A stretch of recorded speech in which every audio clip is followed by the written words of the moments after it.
சரி சார். டேய் நாளைக்கு பேரண்ட்ஸ் மீட்டிங் ஆடா. ஐயோ நாளைக்கு எங்க அப்பா மட்டும் கூட்டிட்டு போனா வீரா சார் எல்லாத்தையும் சொல்லி எங்க அப்பாட்ட அடி வாங்க வச்சிருவாரா. நல்ல மாட்டினீங்களாடா.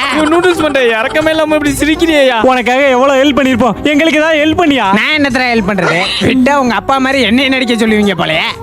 நல்ல ஐடியாயா. அப்ப நீ எங்க அப்பா மாதிரி என்ன நடிச்சிரு? டேய் என்னால முடியாது போங்கடா. அப்படியா? இப்ப நீ எங்களுக்கு ஹெல்ப் பண்ணலன்னா இனிமே எங்களால பேய்களையும் காப்பாற்ற முடியாது.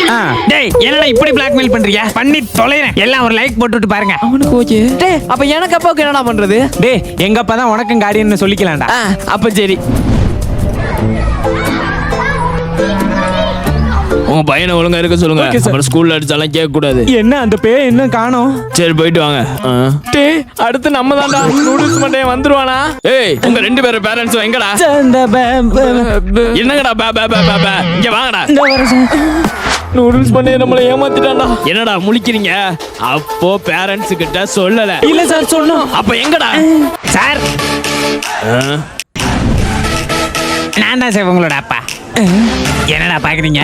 நான் தான் உங்க நூடுல்ஸ் மண்டை. இவர் தான் சார் எங்க அப்பா. நீங்க தானா? உட்காருங்க சார். சரி சார். ஏய் உங்க அப்பா எங்கடா? சார் அவன் என் தம்பி பையன் சார். அவனை நான் தான் பாத்துக்கிறேன். ஓ சார் இவன் ரெண்டு பேரோட படிப்பு. ஐயோ சொல்லியா? படிப்பெல்லாம் தான் பயங்கரமா படிப்பாங்களே. 3 வேளையும் சாப்பிட்றாங்களோ இல்லையோ, 4 புள்ள உட்காந்து படிச்சுக்கிட்டே இருக்காங்க சார். இவ்வளவு ஏன் வீட்டுல ஒரு ஃப்ரிட்ஜ் வாங்கினேன் சார். வீட்டுல உள்ள புக்கெல்லாம் படிச்சு முடிச்சுட்டாங்கன்னு அந்த ஃப்ரிட்ஜ் கொடுத்த யூசர் மேனுவல கொண்டு படிச்சுக்கிட்டு இருக்காங்க சார். அந்த அளவு படிப்பாளியா இழிக்கிறாங்க. எல்லா எக்ஸாம்லயும் 10 கீழே தான் சார் மார்க் எடுக்கிறாங்க. இங்க பாருங்க 10க்கு கீழே. இவங்களுக்கு இவ்வளவு பில்டப் போட்டோம்.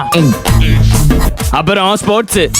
ஸ்போர்ட்ஸ் தான் பக்கா விளையாடுவாங்க சார். ஸ்போர்ட்ஸ்ல தான் நம்ம பையல அடிச்சுக்க ஆளே இல்லையே. அட ஏன் சார் கீழே பிடி பீரியட்ல வெளில போய் விளையாட மாட்டாங்க, இவங்க போய் ஸ்போர்ட்ஸ் நல்லா விளையாடுவாங்கங்கறியா? இதுலயுமாடா? அவங்கள பத்தி உங்களுக்கு ஒண்ணுமே தெரியலையே. நிஜமாலுமே நீங்க அவங்க அப்பா தானா? இல்ல உங்களுக்கும் அவங்க அப்பா வேஷம் போட்டு விட்டு என்னை ஏமாத்துறாங்களா? கண்டுபிடிச்சிட்டாரு போலயே.